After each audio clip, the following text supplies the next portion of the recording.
I wish it was a different day, but things happen, right? So we'll be back next year. You don't just disappear because something bad happens.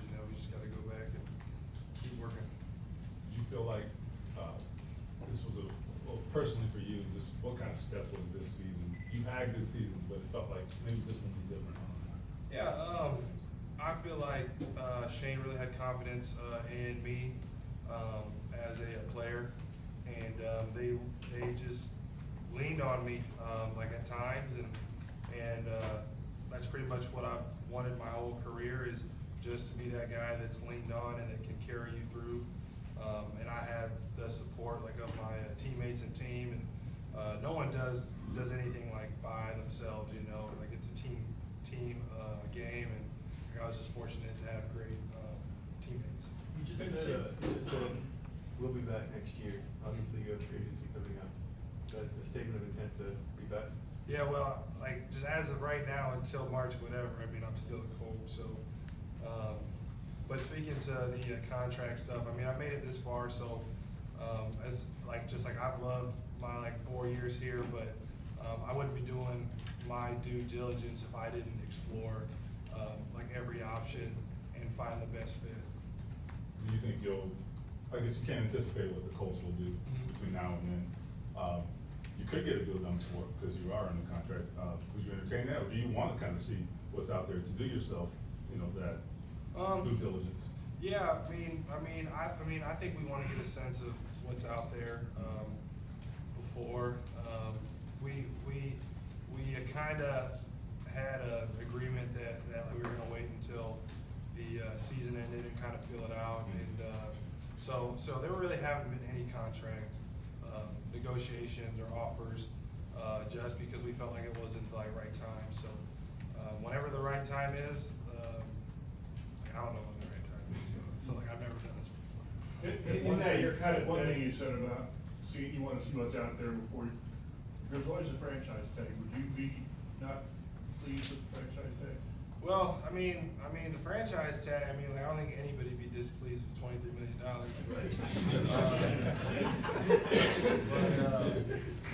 I don't even really know. The franchise tag is it's almost like it's like a tag of respect, obviously, because you get paid in the top 5 of your position. But do I necessarily want to play on one? I wouldn't say necessarily. No, I do not want to play on a tag, but you can use that to work towards a long-term deal as well.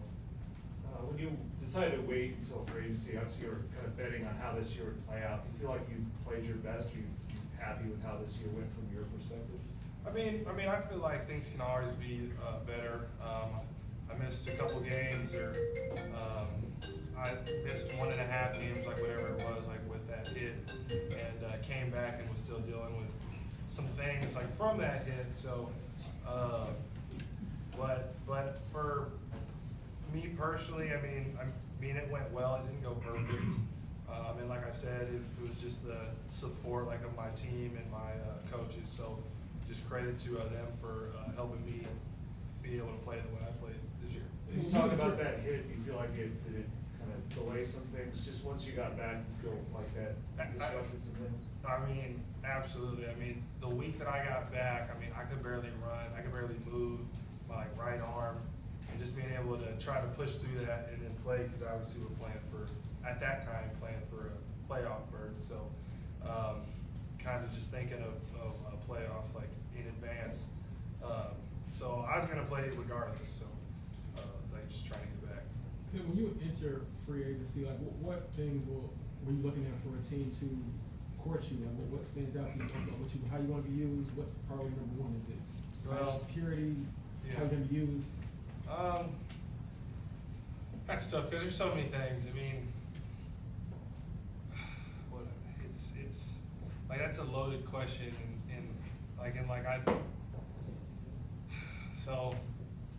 I would just to generalize it, looking for the right fit for a guy of my skill set.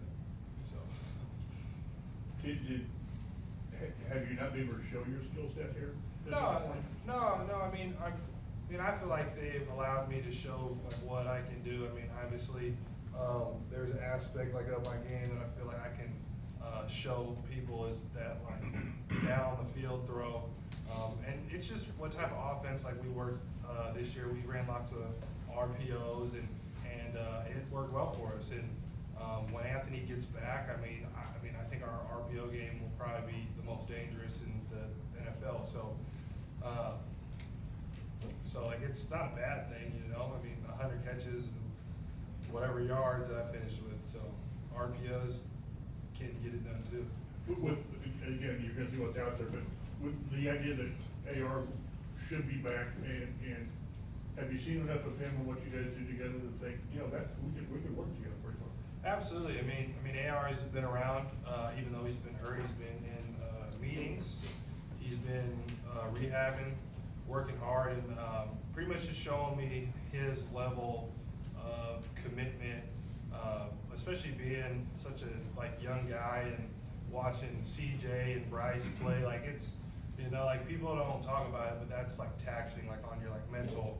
And he's watching them play well, and just knowing that he wants to be out there too, and like he feels like that pressure and everything. So he's just ready to play, and like he's like working hard, and like I would expect like his best ball coming soon as in next year. All right. Do two more.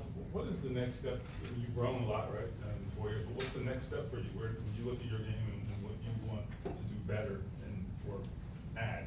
Yeah, I mean, there's a lot of specific things that I could go in detail on for hours, but really just perfecting like my craft and like just looking at guys like Devontae Adams and like Reggie Wayne, who like really started going in like year 4, like just like they didn't necessarily start out like a Jamar Chase or a Justin Jefferson, but they ended up finishing and like they're gonna probably be in the Hall of Fame. So just continuing to progress like as I get older, and just focus on reading defenses and being able to have accelerated vision and find those spots, because the game has slowed down for me, and just being able to think like a quarterback can really just change our team. Okay, last one. How did Shane help you make that jump? Because you obviously worked really hard yourself, but you know, AR's in there, Gardner takes over, like, and you were still pretty steady. So how did he help you just maintain a certain level of excellence? Yeah, I forget what it was, but I think we had a meeting. It was me, Shane, and Chris, and I went in there and I just said that I just need more targets. I need more passes. And Shane was like, all right, like, and that's pretty much how it went. And I think that was around like week 6 or week 7, and then from then on, I mean, like he kept that promise, and I felt like it correlated. Like I was playing well, and like we like were winning, and obviously I'm not winning games because it's a team sport, but I think it definitely helped. So I just feel like he just gave me that trust, and he basically gave me the keys to run this offense, and that's something that I appreciate, something that I always look forward to, and I don't take that lightly. So That meeting was during the season. yeah, When things were. yeah.